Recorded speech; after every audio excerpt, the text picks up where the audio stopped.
भारतीय cricket fan Pakistani cricketer से autograph लेने चिन्नास अवामी स्टेडियम पहुंच गया। हमारे नुमाइंदे अब्बास शबीर इस वक्त भारतीय क्रिकेट फैन के साथ बेंगलोर के चिन्नास अवामी स्टेडियम में मौजूद हैं। मज़ीद तफसीलात उनसे जान लेते हैं। जी अब्बास शबीर, बताइएगा। जी बिल्कुल, जिस वक्त से हम भारत में मौजूद हैं बहुत से फैंस पाकिस्तानी टीम के हमें मिलते हैं, जिसमें स्पेशली बाबर आजम, मोहम्मद रिजवान, शाहीन आफरीदी और हारिस रऊफ़ का जिक्र होता है।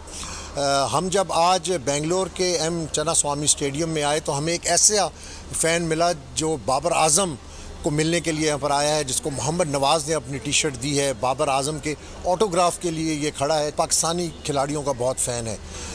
बाबर के क्यों फ़ैन हैं आप इतने? सर, बाबर अभी आकर टॉप प्लेयर में से एक है, तो आकर अच्छी क्रिकेट का हर कोई फ़ैन होता है और बाबर आजम जिस तरह की क्रिकेट खेलते हैं तो काफ़ी पसंद आती है वो।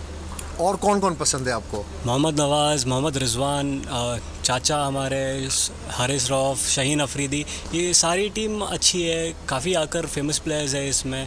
ख्वाहिश तो यही है कि बाबर आजम से मिलूँ और एक ऑटोग्राफ करा लूँ बस, बट देखते हैं क्या होता है क्या नहीं। हमें इस तरह नहीं लग रहा कि हम भारत में हैं, क्योंकि भारत में भी उसी तरह क्रिकेट लवर्स हैं जिस तरह पाकिस्तान के अंदर हैं।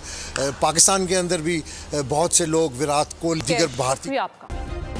सब्सक्राइब करें और बेल दबाएं ताकि कोई खबर रह न जाए।